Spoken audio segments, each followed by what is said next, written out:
Umukobwa yanze umusore ukennye maze yisangira umugabo w'umukire, ariko baribanira hashize imyaka 10 mu gihe umukobwa yari yishimanye n'uwo mugabo wari ukize rwose, bamenanye neza. Wa musore wari ukennye muri icyo gihe yari agikennye. Nyuma y'iyo myaka 10 barangiza bagasoza bavuga ati rwose ibyo wari utekereje n'ibindi uzabisange muri filime y'Ibihinde.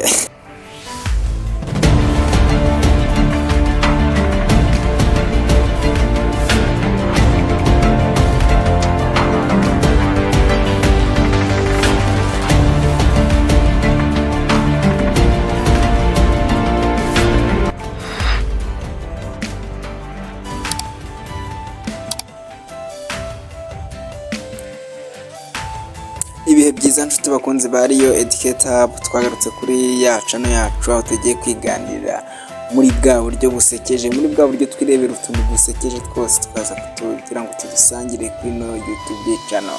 So rero no munsi tugiye kuzana story rero iteye uti, ndabanza nyibasomera ariko ndaza no kuyibereka imbere, noneho tuze tuyisangireho ibitekerezo tuyiganireho. Umva story ukuntu iteye. Umukobwa yanze umusore ukennye maze yisangira umugabo w'umukire, ariko baribanira hashize imyaka 10 mu gihe umukobwa yari yishimanye n'uwo mugabo wari ukize rwose, bamenanye neza. Wa musore wari ukennye muri icyo gihe yari agikennye. Nyuma y'iyo myaka 10 barangiza bagasoza bavuga ati rwose ibyo wari utekereje n'ibindi uzabisange muri filime y'Ibihinde.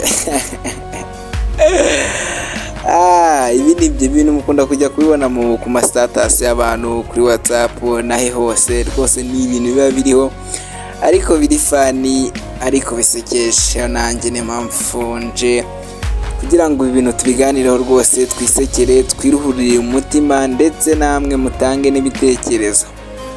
So rero icyambere cyo nge mperaho ndabanza ngira inama abahungu bitewe n'ino status cyangwa se ino SMS tubonye. Icyambere cyo umuhungu wanjye brother, gerageza ubanze ukorere ibiceri bro. Gerageza ubanze ukorere ibiceri kuko rwose nta mukobwa n'umwe cyangwa se nta gitsina gore, nubwo bavuga ngo bamwe agatukesha bose, ariko muri rusange nta mukobwa akunda umusore ukennye papa.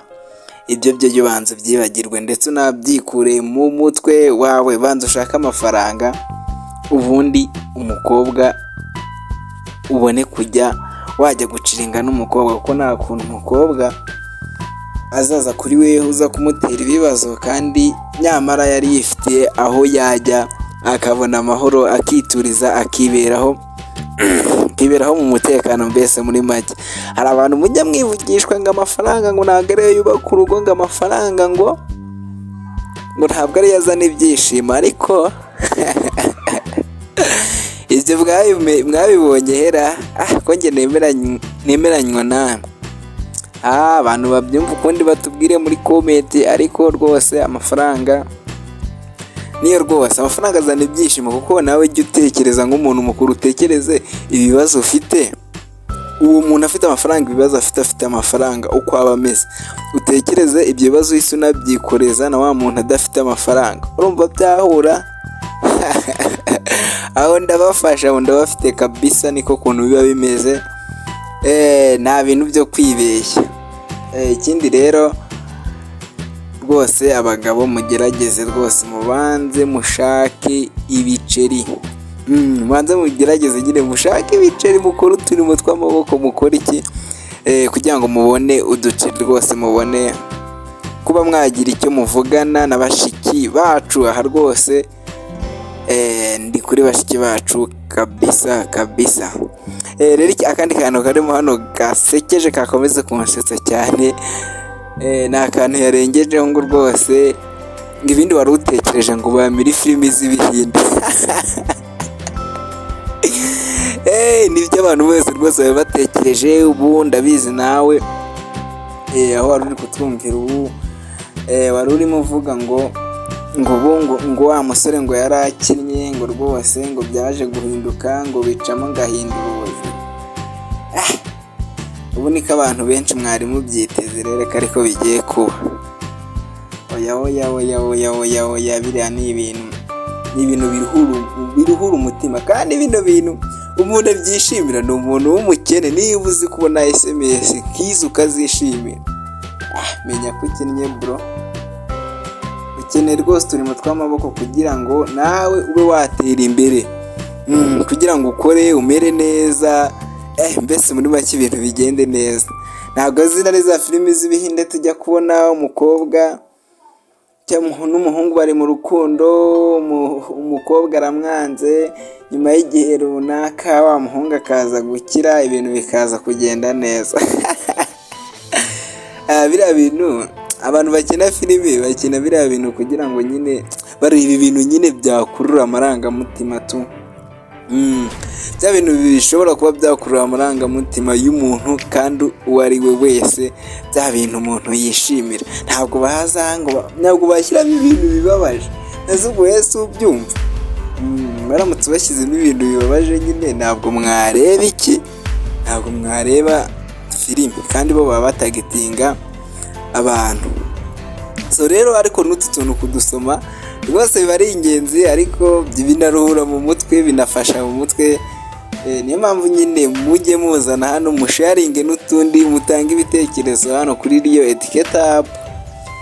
Twisekere nyine, n'ubundi amenyo njya numva bavuga ngo ni amabuye.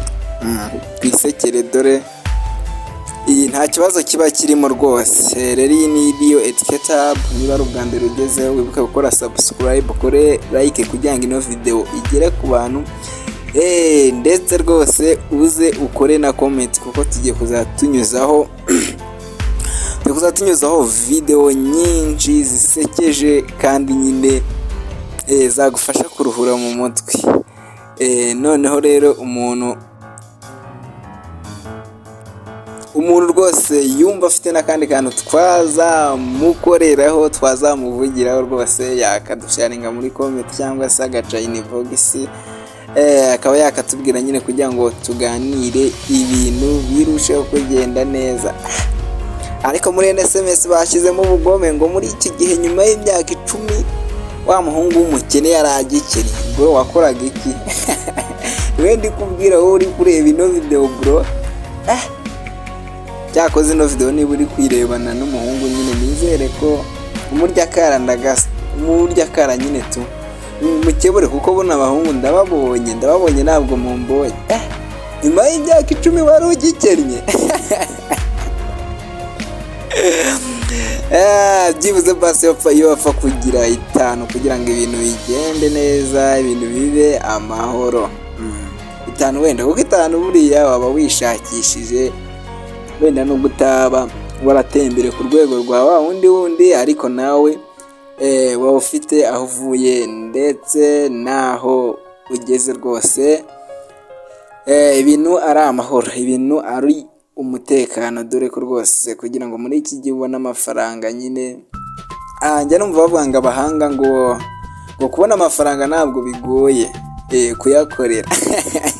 Uko mwese muri kunyumva muri ino video, ndabizi nta muntu udakorera amafaranga. Simuyakorera, ayo waba ukorera yose buriya nta mafaranga aba make, nta muntu udakorera amafaranga. Ahubwo njya numva bavuga ngo buriya gukorera amafaranga ni kimwe, ariko no gukoresha telefoni cyangwa se uburyo bwo kuyagumana nyine kugira ngo agomeze nyine yitwa ayawe. Bro simbafashe ngo kiba ari ikibazo cyane gikomeye kirenze urugero, ikibazo mbese nyine giteye ubwoba. Rero niyo mpamvu ugerageza, niba wakoreye umushahara runaka ashatse kumishoninga, wewe nyine gerageza ukwego nyine ukureho agufasha mu buzima busanzwe, agufashe, ariko ugiye n'indi pourcentage runaka yagufasha kubaho ejo hazaza. Kuko njya numva bavuga ngo, abakuru bagiye bavuga ngo icy'umuntu ntabwo ari icyari aka kanya, ahubwo nyine ngo icy'umuntu ni ikizamurengera ejo hazaza. Mugerageze mwizire ku mukanda abantu banjye, mumere neza, twese duterane imbere. So rero iyi ni Rio Etiquette App, ndabashimiye cyane, kandi nyine mwakoze cyane ku bantu turebanye ino video ikaba igeze aha. Asantene sana, asalavisa, mutwandikire muri comment n'undi muntu yumva afite akantu twazaganiraho. You are welcome. Nyimve mwikaze. Asalavisa, ndabakunda cyane.